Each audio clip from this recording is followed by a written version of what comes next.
So Brilliant. today's insight comes from Humera Cox, who sits in the travel seat. Yeah, thank you for letting me do this. A bit about me. I'm part of a franchise called Intel Travel, which is APTA IATA protected. But we're allowed to choose our own name. So I chose Dreamjet Travel because a lot of people love to dream and then fly off to their dream destination. I did think of destination, but somebody else has got that. So I've just talked about myself more than what I've been doing. When I left school, I had absolutely no idea what I wanted to do, and lived in Milton Keynes, and there wasn't a lot going on here. I got a job in London, and my very first job was in an accountancy with the travel agent. Island Sun, never been on an aeroplane. They as soon as they go to Sicily and Sardinia, they've gone bust now. And they allowed me to fly to Sicily, see the hotels and all the, what we were selling.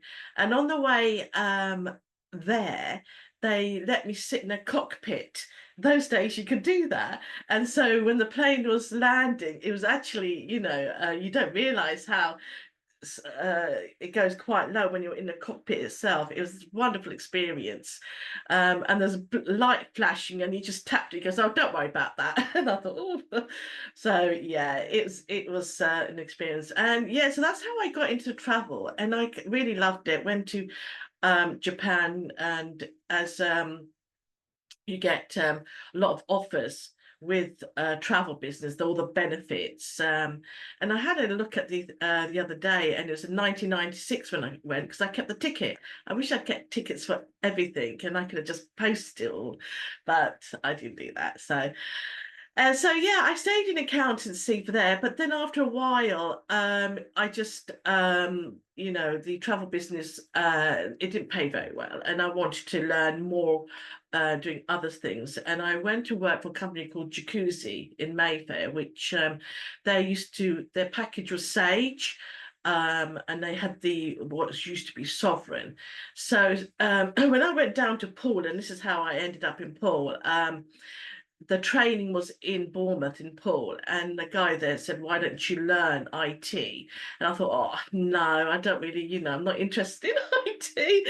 But then, train people onto Sage and all that kind of stuff.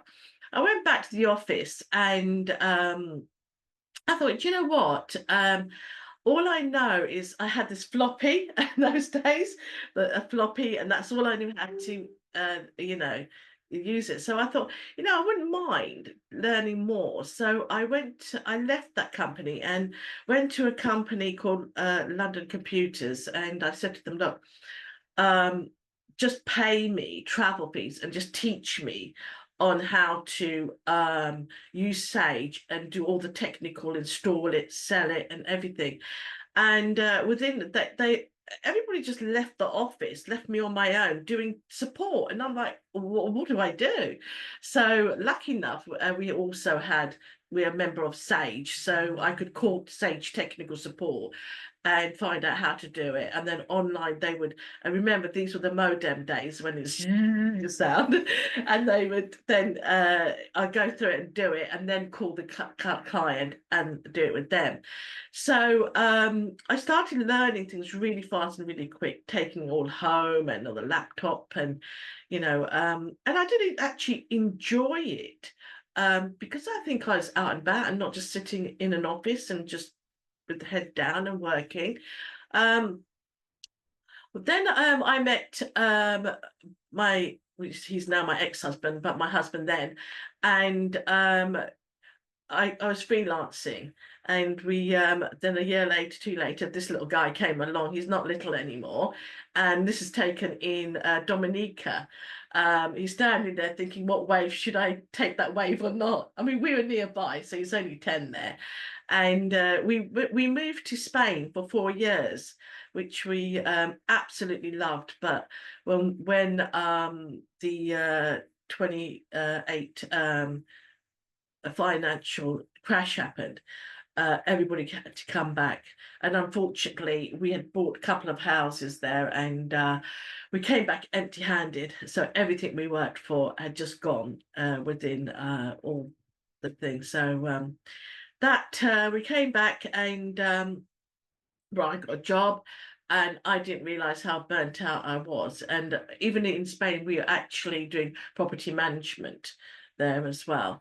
And I was working in Gibraltar in with was it Victor Chandler and all that lot, doing Sage. Because I had that training of Sage, I was training other people. So for me to get a job because of my accountancy and training was really good.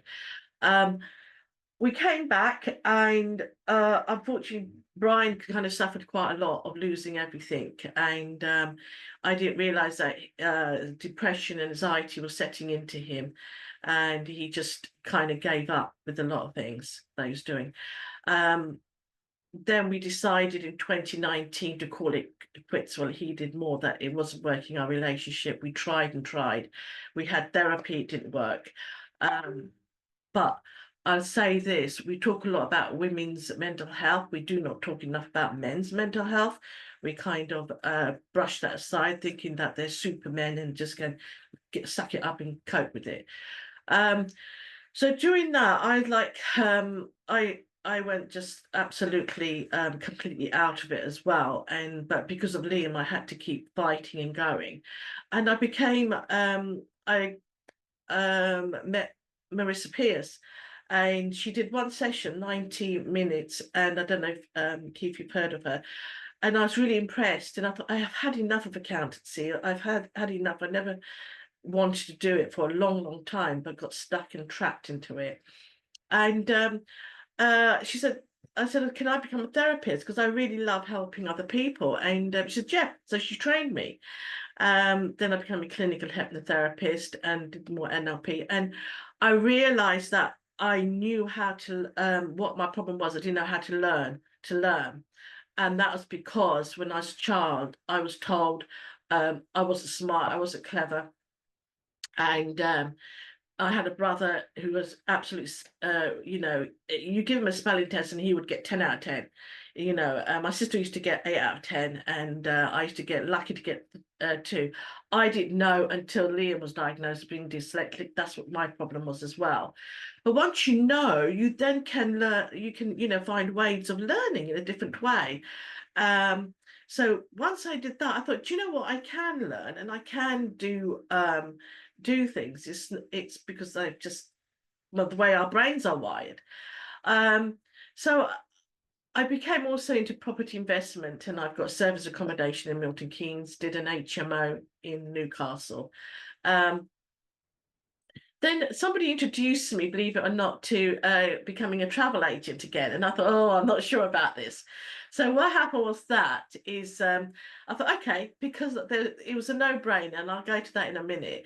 But I was talking to Sean Riley, he's in our other group, and I've decided in September to do a psychology and counselling open university degree. And I'm 60 years old, and people are saying, it's a waste of time, and I'm like, no, it's not a waste of time. So I'm going to be doing that, and Liam's now 20, so he's not dependent on me. So I'm going to go a little bit about the travel business, why I went back into it, because it's a no-brainer for me. Like I said, the usual travel business, what I do everybody's holiday in my 60 seconds. But there's another part of it, the second part, where I can give you the platform to become a travel agent, do what I do, and where you can earn more money, you can travel more, you can save more, you can experience more. So this is an opportunity where there's 2 parts of it. You've got the entire travel, where you've got the platform, you book your holidays on there. Why not? If you're going online and you're booking your holidays, why not use the platform? And what happens then is you can get the commission back. So example, on a £4,000 a holiday, you book it, you pay 4,000. But tell me something, if you book it with 2, would they give you commission back? No, they wouldn't. Intel give you your commission, which will be in the region of £500 back What could you do with that £500? Go on another holiday, or do a something that you wanted to do that you've never done. There's a lot of opportunities. The other part also is if you want to become a rep where you build your team. It's a bit like utility warehouse where you build the team and then you get passive income. Um, it's willable as well, a ritual income. So that's what I thought. You know what? I haven't got pension. I need some ritual income coming in every single month. So this is why I moved on to this side as well. So there's a lot more to it, and I know I've run out of time, and so that's what I'm doing. And you get all the training and everything. So that's me in a nutshell. So thank you for listening. Any questions?